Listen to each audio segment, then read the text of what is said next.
કરવામાં આવશે। સમગ્ર રાજ્યમાં ડબલ ડેકર બસ શરૂ કરવામાં આવશે। શહેરી વિસ્તારોમાં પણ એસટી ડબલ ડેકર શરૂ કરાશે।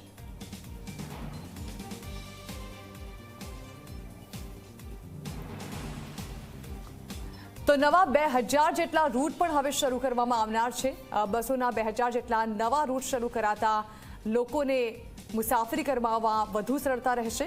સાથે જ હવે જે ડબલ ડેકર બસની સુવિધા શરૂ કરવામાં આવી છે તે શહેરના અન્ય વિસ્તારોમાં પણ શરૂ કરવામાં આવશે તેવી પણ માહિતી આપવામાં આવી છે। અને હવે આ ડબલ ડેકર બસની સુવિધા જલ્દી જ સ્ટેચ્યુ ઓફ યુનિટી સુધી શરૂ કરવામાં આવે તેવી પણ આજે ગૃહ રાજ્યમંત્રી હર્ષ સંઘવી દ્વારા વાત રજૂ કરવામાં આવી હતી।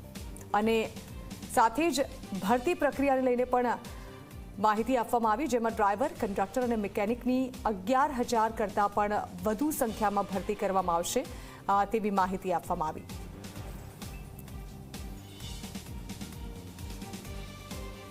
તો રાજ્યમાં એસટી વિભાગ ખોટમાંથી નફો કરતો થયો છે। નફાના પૈસાની સરકારને કોઈ જરૂર નથી। નફાના પૈસાનો મુસાફરીની સુખાકારી માટે ઉપયોગ કરાશે।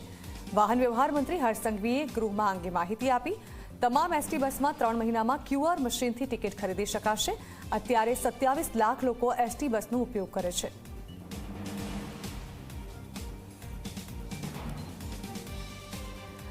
આ અંગે વધુ માહિતી આપવા સંવાદદાતા હિતલ પારેખ અમારી સાથે જોડાઈ રહ્યા છે। હિતલ, આજે 2 મહત્વની જાહેરાત કહી શકાય। એક તો રોજગારી આપવાની, જેમાં કંડક્ટર અને ડ્રાઈવર જે છે તેની પણ 11,000 કરતાં પણ વધુની ભરતી કરવામાં આવશે। 2000 નવા રૂટ શરૂ કરવામાં આવશે। એસટી જે નફો કરતી છે તે નફાનો મુસાફરી અને મુસાફરો માટે ઉપયોગ કરવામાં આવશે।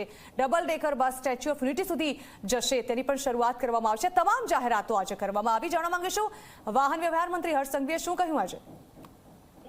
જી ઘણા ચોક્કસ એવું કહી શકાય કે વાહન વ્યવહાર વિભાગની માંગણીઓ ઉપર જવાબ આપતા હર્ષ સંઘવી દ્વારા સ્પષ્ટ રીતે જાહેરાતો કરવામાં આવી છે કે એસટીને હવે નફો કરતે કરવામાં આવી છે। મુસાફરોને સેવા મળે, સેવામાં વધારો કર્યો છે એટલે હવે નફો કરે છે ને આ નફો પણ સરકાર ઘરે લઈ જવા માંગતી નથી। સરકાર મુસાફરોની સેવામાં વધુ રૂપિયા ખર્ચીને વધુ સારી સેવા પૂરી પાડશે। સ્વાભાવિક છે કે તેઓએ ડબલ ડેકર જે બસ છે જે હમણાં શરૂ કરવામાં આવી છે ગિફ્ટ સિટીથી ગાંધીનગર અને સરખેજ ઉપર, એ બસને સ્ટેચ્યુ ઓફ યુનિટી પર લઈ જવાની પણ જાહેરાત કરી છે। અને એ સાથે તમામ શહેરી વિસ્તારો છે ત્યાં એ વિસ્તારોમાં પણ આગામી દિવસોમાં આ બસ સેવા શરૂ કરવામાં આવશે એવી જાહેરાત પણ કરી છે। સ્વાભાવિક છે કે જ્યાં સુધી ભરતીનો સવાલ છે, 11,000 જેટલા કંડક્ટરોની ભરતી કરવાની જાહેરાત પણ ગૃહમાં હર્ષ સંઘવી દ્વારા કરવામાં આવી છે કે આ આગામી દિવસોમાં ભરતી પ્રક્રિયા હાથ ધરવામાં આવશે।